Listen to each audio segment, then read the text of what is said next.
A continuación, Psicolife.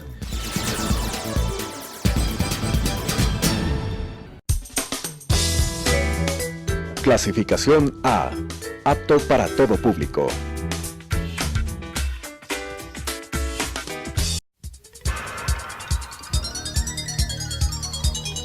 Las opiniones vertidas en este espacio por la producción y dirección del programa son de exclusiva responsabilidad de sus autores y de quienes intervienen en ellos.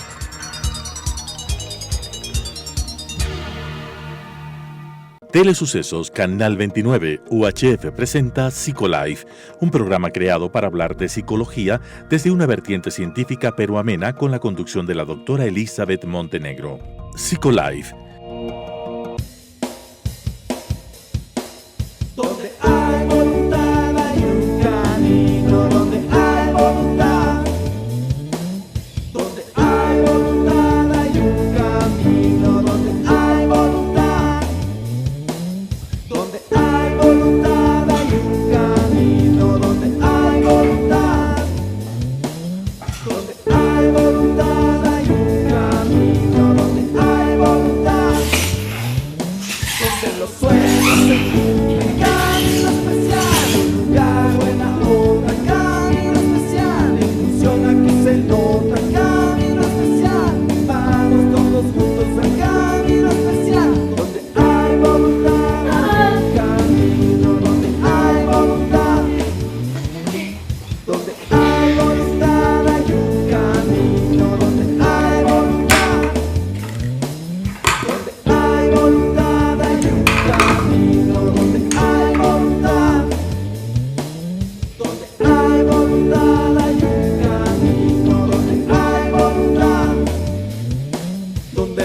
sueños se cumplen, camino especial, un lugar, buena obra, camino especial, la inclusión aquí se nota, camino especial, vamos todos juntos al camino especial, donde hay voluntad, hay un camino, donde hay voluntad, donde hay voluntad, hay un camino, donde hay voluntad, donde hay voluntad, hay un camino, donde hay voluntad, donde hay voluntad, hay un camino, donde hay voluntad, donde los sueños se cumplen, camino especial, un lugar, buena cosa.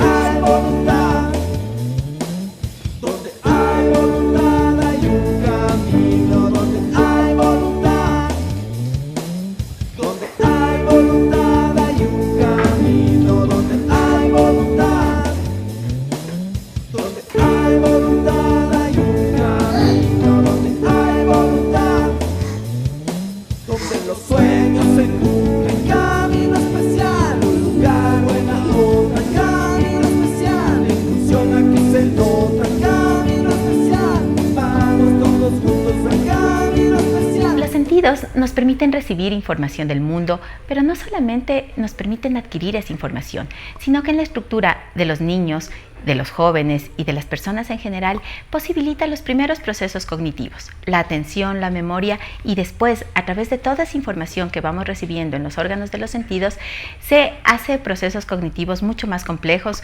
como son la creatividad, la resolución de problemas, el desarrollo del pensamiento. Eso se logra gracias a integrar todos y cada uno de nuestros sentidos y poder comprender cómo ellos van estructurando nuestra mente y se va procesando esa información en nuestro cerebro y se estructura en un aprendizaje mucho más complejo. Hoy vamos a hablar de la integración sensorial. Bienvenidos a esta edición de Psicolife, cambiando tu vida desde tu mente. Hoy tengo un invitado que es terapeuta ocupacional. Él es Jonathan Camino. Es especialista además en trastornos sensoriales, integración sensorial y terapia multisensorial. Es director terapéutico de la Fundación Camino Especial y presidente de la Asociación Ecuatoriana de Integración Sensorial. Con él vamos a hablar de este tema porque es la persona que está justamente especializada en podernos contar sobre lo que se trata la integración sensorial. Sí, hola, Jonathan, Elizabeth. Gracias por la invitación. Muchas gracias por la invitación a Psicolife. y un saludo a los televidentes. Gracias, Jonathan, y qué bueno que empecemos.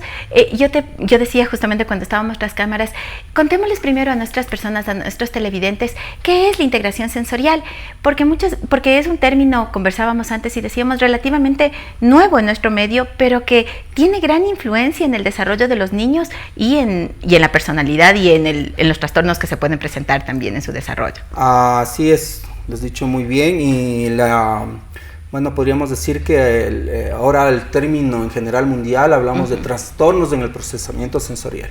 Ya. Sí, ¿Qué es la integración sensorial? La propuso por primera vez, lo propuso Jane Ayres, es una terapeuta ocupacional ya en los años 60, y a partir de los años 60 hasta la actualidad, los terapeutas ocupacionales a nivel mundial han venido realizando la evaluación y el tratamiento en trastornos en el proceso sensorial. Debemos entender que cómo funciona el proceso sensorial antes de adentrarnos en todo eso, ¿no? Entonces el niño o niña en el caso, si recibe la información, la interpreta y da una respuesta. Es todo el momento.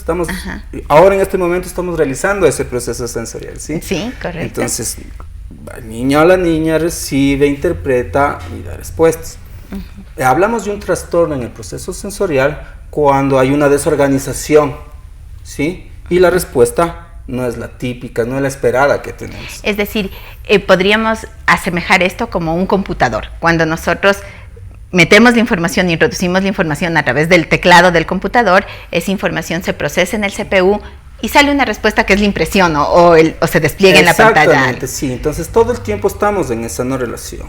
Entonces, Jane Ayres también ya un ejemplo lo describía, cómo más o menos está desorganizado, y ella tomaba el ejemplo de una vía donde hay un redondel y se arma un caos vehicular, ¿sí? Entonces no puede circular bien la información, y lo mismo pasa en este proceso. Jonathan, cuando hablamos de lo sensorial, obviamente, y las personas que nos escuchan inmediatamente pensarán respecto a los sentidos. Pero usualmente cuando nosotros decimos ¿cuántos sentidos tenemos? Y te enseñan en la escuela ¿cuántos sentidos tienen? Te dicen 5, y nos habrán contestado eso, yo estoy seguro, detrás de las pantallas. Pero no tenemos 5 sentidos. No, en realidad, ¿cuántos sentidos tenemos? Dentro de la parte de cuando trabajamos de la integración sensorial, podríamos hablar que tenemos los sentidos básicos, los que están, tú puedes ver. Los 5 que decimos. Claro que sí. Pero más de eso tenemos 2 que, digamos, no se puede ver.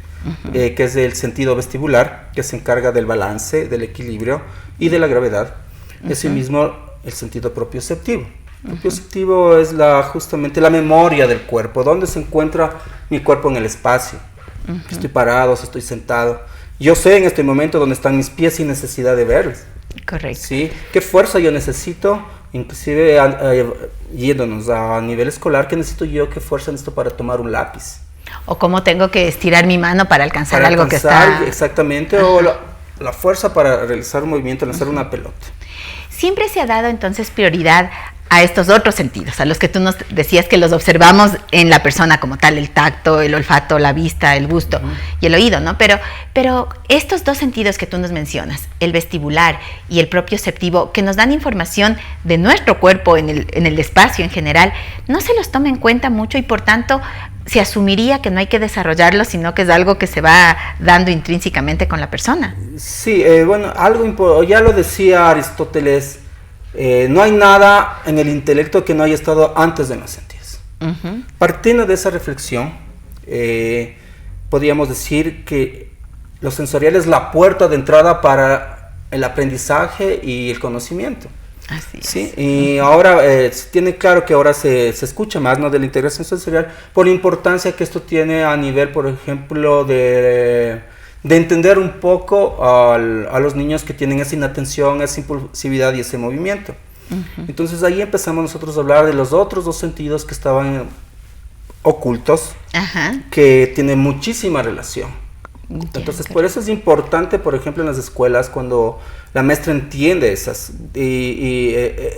entiende un poco cómo funciona el procesamiento sensorial y se da cuenta de que no es conductual, sino que son respuestas que el niño necesita involuntariamente para regularse, como es por ejemplo el movimiento o las posturas al sentarse. En los chicos que tienen déficit de atención, por ejemplo. Claro que sí, sí, porque tú puedes, teniendo en cuenta que estamos hablando de inatención, la impulsividad y el movimiento, el famoso déficit de atención. Pero cuando tú tienes unos problemas sensoriales que después vamos a seguir hablando, que puede ser hiper o hiposensible, claro que eso genera una inatención, ¿sí? Igual una impulsividad. Jonathan, bueno, hemos hablado un poco de lo que es la integración sensorial. Creo que los papás y las personas que nos escuchan tendrán claro que estamos hablando de cómo se recepta la información a través de todos estos sentidos, tanto esos que podemos mirar como aquellos que son propios nuestros. Pero no siempre, o cuando tú hablaste de trastornos en la integración sensorial, ¿cómo un padre, cómo un maestro puede darse cuenta de que tal vez no es un problema de conducta, nos decías tú, no es de que el niño está malcriado, como muchas veces lo dicen, no es que tiene una rabieta, o exactamente, o que está caprichoso, o que no quiere simplemente hacer algo, está desmotivado, sino que puede haber de trasfondo un problema en la integración sensorial que está generando lo que tú nos decías, ese caos en ese redondel, y que hace que sus respuestas que se emiten sean inadecuadas, sean inapropiadas para la situación, y eso genera obviamente un conflicto familiar, un conflicto en la escuela y académicamente también. ¿Cómo los papás, cómo los maestros pueden darse cuenta de eso? Bueno, en general podríamos hablar que dentro del trastorno de procesamiento sensorial hablamos de la modulación, que es justamente un problema de convertir los mensajes sensoriales en respuestas controladas de acuerdo a la intensidad del mensaje sensorial. Entonces, en pocas palabras podríamos decir que hay niños que son hipo o hipersensibles. ¿Sí? A nivel de los sentidos de los 7 que hablamos, puede ser que tengan uno solo o puede ser que tenga en todos los sentidos. Y así a su vez puede ser que, por ejemplo, sea a nivel táctil hipersensible y a nivel propioceptivo hiposensible. Entonces eso va a dar diferente tipo de respuestas. Te puedo dar con ejemplos para eso justamente te iba a decir. Demos un ejemplo a las personas que nos miran. ¿Cómo es la hipersensibilidad? ¿Cómo se puede traducir en algo que nosotros observemos un niño que esté teniendo hipersensibilidad táctil, que tú nos decías? Sí, bueno, existe la hipersensibilidad a nivel de todos los sentidos. Y como hablamos del inicio, lo importante son las respuestas. Por ejemplo, en las escuelas puede ser que un niño tenga una hipersensibilidad a nivel auditivo.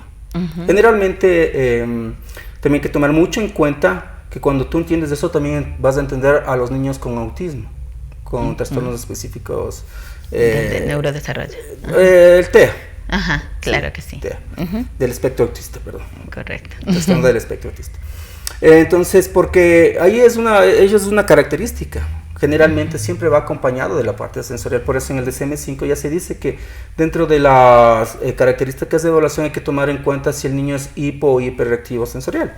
Entonces, por ejemplo, si el niño tiene una hipersensibilidad a nivel auditiva, va a ser para él muy molestoso tal vez el tic-tac del reloj, porque puede llegar a un...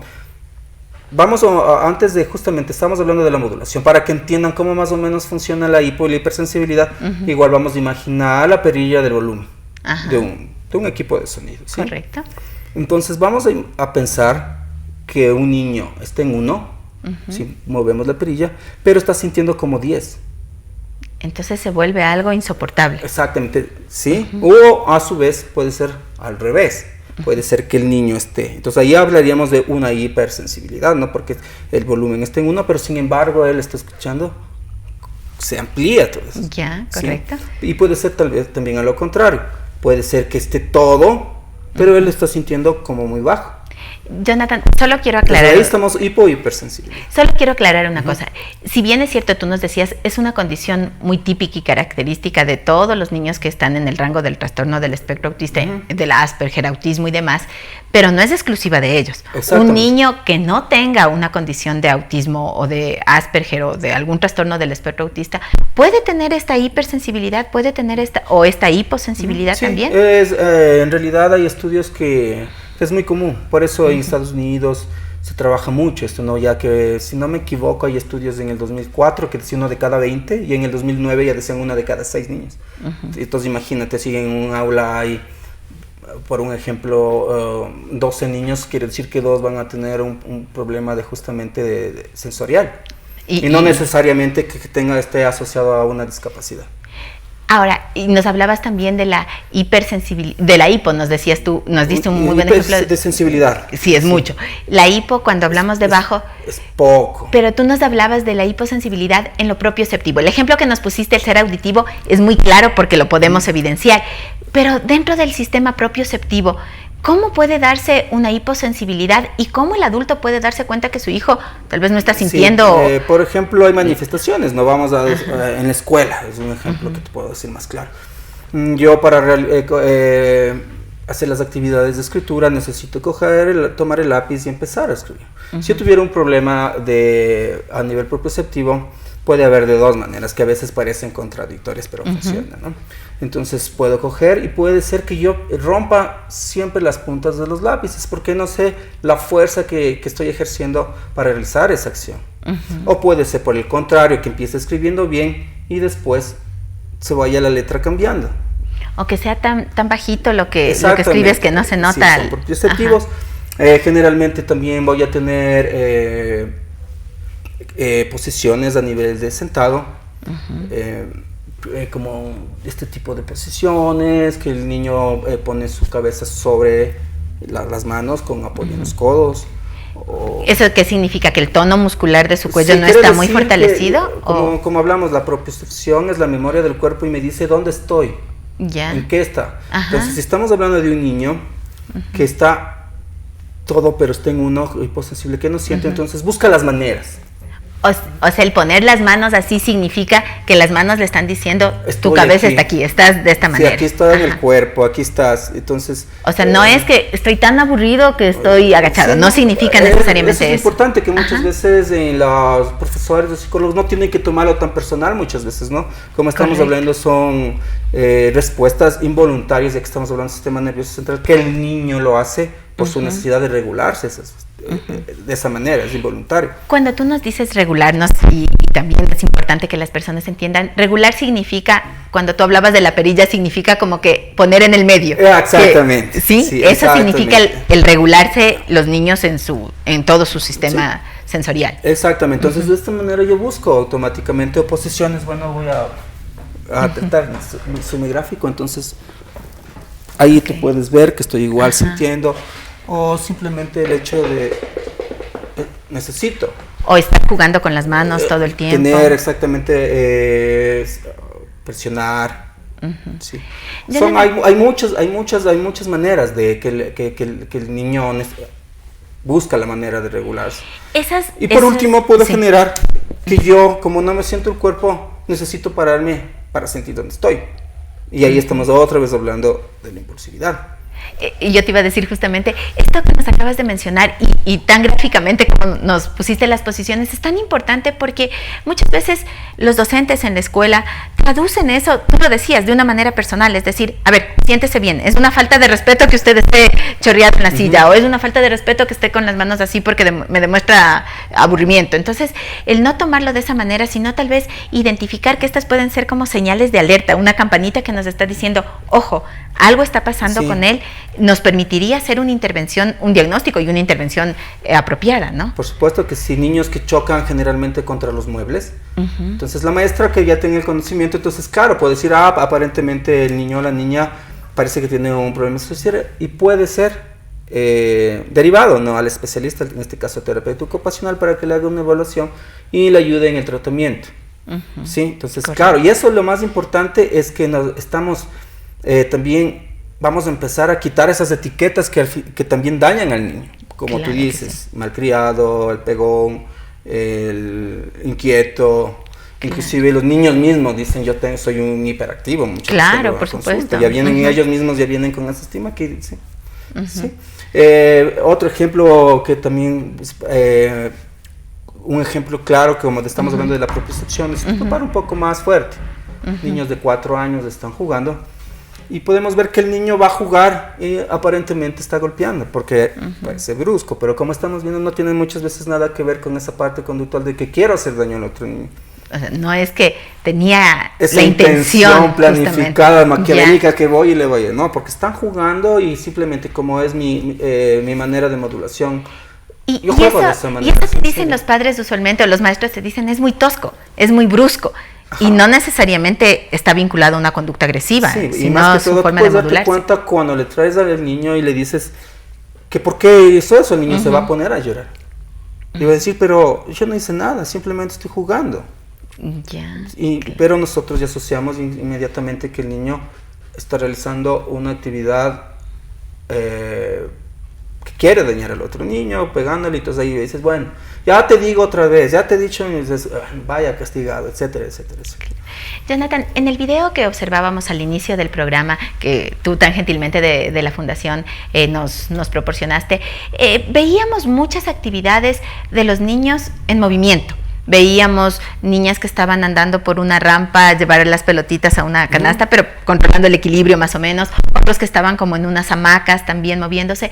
¿Por qué ese tipo de actividades les ayudará a los niños a modular, como tú nos decías, las respuestas que ellos reciben, sí, las respuestas que ellos emiten hacia el medio? Lo que nosotros debemos de pensar es que las respuestas que están dando te están comunicando algo. Sí. Si el niño estás viendo que ya empieza a entrar en movimiento, tú no puedes decirle siéntate como tú dijiste, siéntate bien o no te muevas, porque en realidad no estamos ayudándole a que ayude en esa necesidad que tiene involuntaria el niño. Entonces en ese caso hay que brindarle lo que necesita. Entonces en los gimnasios de integración sensorial, ojo que es diferente la integración sensorial a lo multisensorial. Ya, correcto. En los gimnasios de integración sensorial lo que se ayuda justamente es a que el niño empiece a organizar. Ese caso de la idea que teníamos del tráfico que se creó en el redondel. Entonces ayudamos a organizar de alguna manera, mediante su motivación y necesidad que él tenga. Y cuando, por ejemplo, la imagen del pequeñito que estaba como en esa hamaca, ¿verdad? Podríamos decir, y él estaba agachándose y tomando alguna cosa, ese tipo de actividades le ayuda a él a organizarse, como tú nos decías. Exactamente. Y hay algunas maneras, ¿no? Puede ser que les ayudamos a organizar pasivamente, y otras que hay que igual promover es que él aprenda también a organizarse activamente con actividades. Entonces, y claro, de esa manera se trabaja lo mismo en el hogar.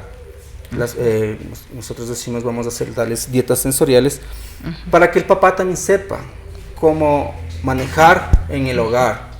Perfecto. Sí, y junto a ellos también en la escuela les ayudamos justamente a reconocer y a integrar estas áreas. Exactamente. Bueno, tan interesante y bueno, y el tiempo se quedó tan cortito realmente hablando, y nos falta tanto, pero bueno, eso yo creo que es el compromiso para poder invitarte otro día y que podamos hablar un poquito más, por ejemplo, de las dietas sensoriales, hablar justamente, hemos revisado ahora lo importante que es el que tanto padres como educadores conozcan cómo los niños reciben la información a través de sus sentidos. Es importante entender que esa estimulación es fundamental, que el proporcionar estrategias sensoriales para que los niños vayan integrando eso va a ayudar cognitivamente, va a ayudar a un desarrollo mejor tanto de su pensamiento como de los aprendizajes futuro que va a tener.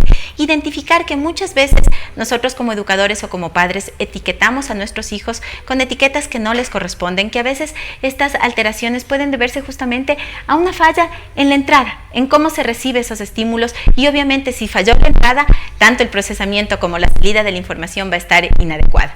Gracias por habernos acompañado en esta edición de Psicolife, cambiando tu vida desde tu mente.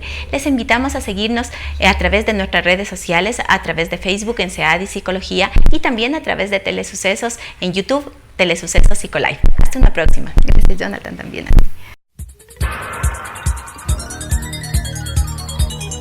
Las opiniones vertidas en este espacio por la producción y dirección del programa son de exclusiva responsabilidad de sus autores y de quienes intervienen en ellos.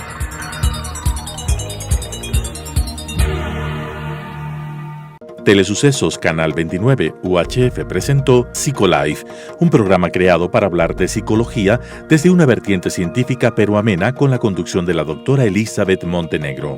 Psicolife